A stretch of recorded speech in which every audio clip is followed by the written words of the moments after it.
వందల మిలియన్ల సంవత్సరాల క్రిందట భూమి మీద వాతావరణం మరియు ప్రాణవాయువైన ఆక్సిజన్లు మరియు ఇతర గ్యాసెస్ ఏర్పడ్డాయి.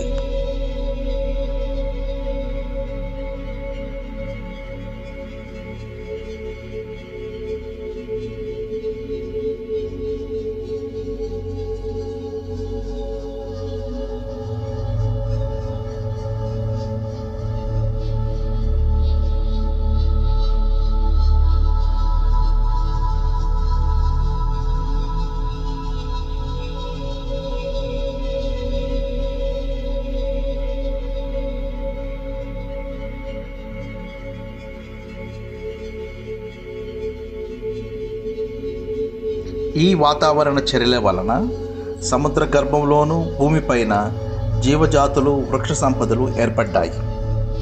ఆది కాలంలో ఈ భూమండలం మొత్తం సరిసు